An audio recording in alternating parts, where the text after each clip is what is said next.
In the last couple of days, I have been inundated with people sending me news articles on the 91% increased risk of cardiovascular death among those who do intermittent fasting. There are now new concerns about what might be good for your waistline could not be good for your heart. As a result of reading many of the articles, I now have a 92% increase in the amount of nonsense I've been exposed to.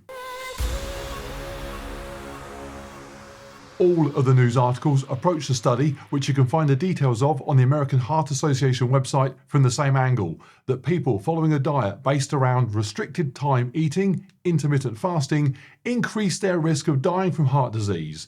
In case you've been living under a rock or inside a cave, which has an 84% increased risk of dying from bear attack. Intermittent fasting can be done in a variety of ways. Some people pick a day of the week where they eat no food at all. Some people reduce calories dramatically every other day, but by far the most common approach is to fit your meals into 8 hours. For most people, me included, it just means skipping breakfast. Anyone now jumping into the comments and saying, well, technically, Mark, your 11 a.m. meal is now when you break your fast, so that is breakfast, has a 200% chance of having no friends. Why would anybody eat that way? Probably because they either believe all the rather woo-woo benefits of doing it, like cell autophagy and increased growth hormone production, the list goes on, and many of them may well be actual benefits, or like me, because they just recognise that taking a meal out of your daily meals results in consuming less meals. I'm no expert, so don't wish to get too scientific, but if you try and lose weight through the rather sensible approach of just consuming less calories, then less meals can help. I like it primarily because I've been conditioned since childhood to consume Cocoa Pops if I'm going to have breakfast, and find it incredibly hard to overcome that impulse. So just avoiding the kitchen in the morning is no bad thing. Okay, let's get into this research and why people are writing about it. First, the study. And if you've read any of the press on this, you'd be forgiven for thinking it was a recently conducted, accurate assessment of people deliberately doing intermittent fasting for a reasonable length of time, carried out to establish the impact of doing so, and peer-reviewed. It's none of those things. The researchers took results from a Complete It Yourself survey carried out on 43,000 Americans between 2003 and 2018. Now, already alarm bells might be ringing because intermittent fasting done as an actual diet plan is a relatively new approach. Yes, people have always done fasting, intentionally or otherwise, for as long as we've eaten. But the current idea, 16-8, 5-2, all that stuff, didn't really get public attention until people started talking about it around 2011, 12, 13. We can tell it's not a long-standing traditional approach to eating because loads of the newspaper articles refer to it as a current fad, and then just skim over the fact that some of the data was gathered when people might have been concerned around rumours that Friends only had one more season to go, but they weren't skipping breakfast to provoke cellular... Good grief. To provoke cellular autophagy.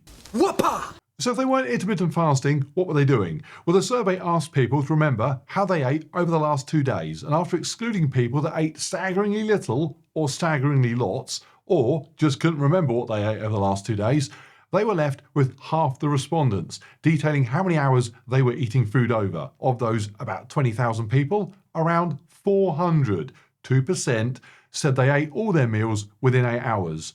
Were they telling the truth? Did they even remember accurately? No one knows. Why did they only eat their meals within 8 hours? Was it even intentional? No one knows. Were they people with incredibly high-stress jobs, working long hours with no time to eat? Were they people with very poor health that just didn't get out of bed until midday and therefore accidentally skipped breakfast? No one knows. We don't even know what they did beyond those 2 days, which might have been a bit more relevant to what they ended up dying from. Oddly, but interestingly, many more of the people in that 8-hour or less group were smokers than those eating for longer. Maybe they just preferred a couple of cigarettes in the morning instead before going off to that high-stress job that would end up killing them. Or maybe they were simply people in 2003 able to see that 10 years later intermittent fasting would become a well-known way of structuring your meals. Where we're going, we don't need Breakfast. So what happened to our small percentage of people who managed to recall not eating all day long in the previous 48 hours but didn't say why? Well, some of them died from cardiovascular disease. Obviously, some people died from cardiovascular disease in all the other groups, but the difference between the people eating between 12 and 16 hours of the day and those eating for less than 8 was a 91% increase. At which point it's important to understand percentages can seem very exciting when perhaps they aren't quite that exciting. If the chance of something unlikely to kill you suffers a 91% increase in likelihood, the only real certainty is that newspapers will now find it more exciting. Panic in the streets, we're lucky. And also, we have no idea why there was an increase, because we know so little about the tiny number of people the increase applied to. We don't even know if they'd filled out the survey a week later, would they have answered it completely differently? If I take 5 people, one of whom is called Barry, and I throw a ball to all of them twice, but only Barry ever drops it once, my study would have concluded that Barry dropped the ball significantly more often. But you can't extrapolate from that Barrys are just more likely to drop balls. My Barry might have had 2 broken arms. I didn't test for that, but it might have affected the result, if only to tell us he's a clever dick. Good one. And you might think that example is a bit of an exaggeration though, isn't it? Is it? Here's what one of the people that conducted the study said. We were surprised to find that people who followed an 8-hour time-restricted eating schedule were more likely to die from cardiovascular disease. Is that what you found? It seems that you found people who, by their recollection of the last 2 days, some of which occurred over 20 years ago, thought they only spent 8 hours of it eating for reasons unknown, and then happened to die from cardiovascular disease at a different rate to those who recalled eating for a different duration of time, again, all for reasons unknown. You don't know anything about how that result might relate to people outside of the study. You don't even know why the study showed the results it did. I am far more confident saying that naming your kid Barry is a bad idea than they should be saying intermittent fasting is. And so why are so many people writing about it? Because health journalism, and air quotes do not exist big enough to go around that, is in the vast majority of cases nothing more than a very effective way of hooking you for engagement. If you think it's a means of journalists providing you with useful information, you're on a par with a fish thinking that the worm is just someone being very generous. And in the world of hooking people, this story is as fat and juicy a worm as you can get. Firstly, it gives the papers the opportunity to explain that celebrities do it, and that allows pictures of Jennifer Aniston, the Kardashians, and one of the Chris's. Secondly, it gives the papers the opportunity to explain that you might die. Statistically, people are more interested in reading about Jennifer Aniston than they are why they might die, but it's close. And thirdly, and they love this one, they get to tell you that something you might have assumed was good for you is actually bad for you. It's the best of all the worms. Why? Well, in case you hadn't noticed, the vast majority of people are too fat and unhealthy. And so here is why stuff like this frustrates me so much. From my experience, there are many times when going for a run, going to the gym, eating a bit less food, not having the Cocoa Pops is a challenge. I want to do the bad thing, the wrong thing. Despite wishing I wanted to do the good thing more, I just don't. Or at least it's a fine line between the two. People saying it's just willpower. Really, willpower. I'm assuming we agree that comes from somewhere in your brain. Keep up, it's getting scientific.